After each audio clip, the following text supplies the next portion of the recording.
Israel Hamas war अब भी जारी है। इससे दुनिया के कई देश इम्पैक्ट हो सकते हैं, खासकर वो जिनका कारोबार इजराइल में होता है।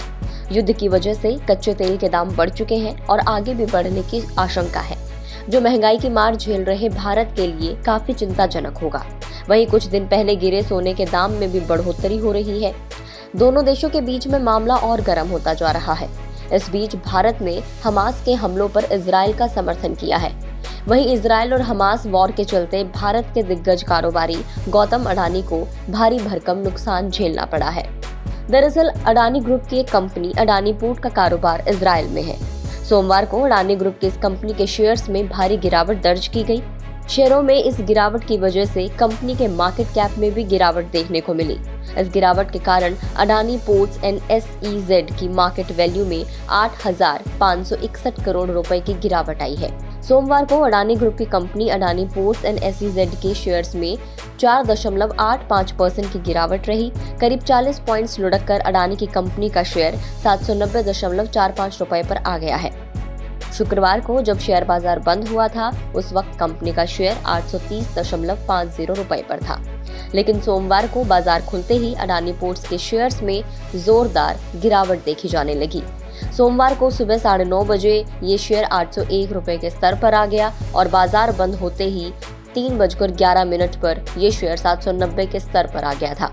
इस गिरावट के बाद कंपनी को केवल 6 घंटों में ही 8,561 करोड़ रुपए का नुकसान झेलना पड़ा। चलिए अब जानते हैं कि उन्हें नुकसान क्यों हुआ। दरअसल देश के दिग्गज कारोबारी गौतम अडानी ने इजराइल में भारी भरकम निवेश किया हुआ है। गौतम अडानी की कंपनी अडानी पोर्ट्स ने पिछले साल एक टेंडर जीता था। हालांकि ये एक जॉइंट वेंचर था।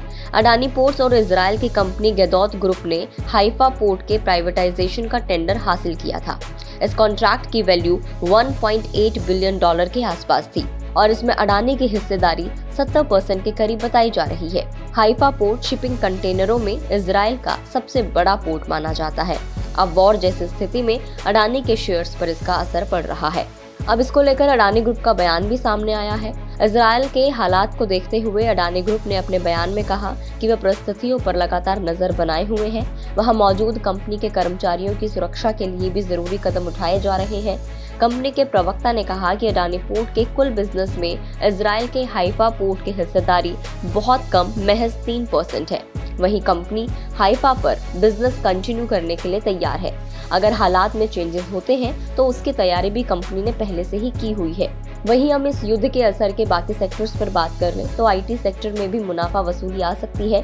IT कंपनियों का कारोबार दुनिया भर में होता है। इन्फोसिस, HCL टेक, TCS ने तो हाल ही में इजराइल की कई कंपनियों के साथ करार किया है।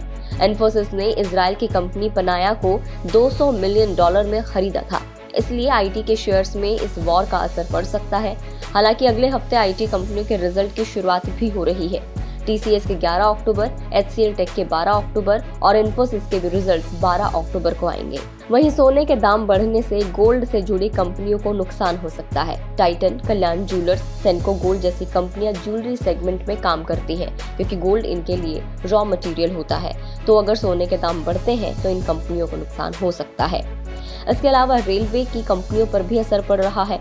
अभी G20 सम्मेलन में रेलवे कॉरिडोर बनाने की घोषणा हुई थी, जिसे India middle east Europe corridor भी कहा गया। इस कॉरिडोर को भी इजराइल से होकर गुजारने का प्लान था। G20 की न्यूज के बाद रेलवे शेयर्स में काफी तेजी आई थी। अब इस खबर का असर RVNL, IRFC, RITES, rail TEL जैसी रेलवे से जुड़ी कंपनियों पर पड़ सकता है। पश्चिम एशिया में उभरे तनाव का असर इन भारतीय कंपनियों के अलावा ऑयल मार्केटिंग कंपनियों पर भी पड़ेगा। इस झगड़े के चलते क्रूड ऑयल के दाम बढ़ गए हैं। इससे रिटेलर्स को कुछ राज्यों में होने वाले विधानसभा चुनावों से पहले पेट्रोल डीजल के रिटेल प्राइस को कंट्रोल करना मुश्किल होगा। ड्रोन बनाने वाली कंपनियों के लिए अच्छी खबर है, क्योंकि ड्रोन सेक्टर में काम करने वाली भारतीय कंपनियों को थोड़ी राहत मिल सकती है। इंडिया में आने वाले ज्यादातर ड्रोन इजराइल से ही आते हैं। वॉर जैसे हालात होने से भारतीय कंपनियों को इसका फायदा हो सकता है। ZDN टेक्नोलॉजीज, आइडिया फोर्स जैसे शेयर्स पर इम्पैक्ट आ सकता है। खैर, सबसे ज्यादा नुकसान अगर बिजनेस के सेक्टर में देखा जाए तो अडानी पोर्ट्स का हुआ है। अडानी पोर्ट्स ने 6 घंटे में करीब 8,561 करोड़ रुपए गवा दिए हैं। इस वीडियो में इतना ही। आपको जानकारी कैसी लगी कमेंट करके जरूर बताएं। अगर आप इस वीडियो को फेसबुक पर देख रहे हैं तो फेसबुक पेज को लाइक करें, यूट्यूब पर देख रहे हैं तो गुड रिटर्न्स के यूट्यूब चैनल को सब्सक्राइब करना ना भूलें।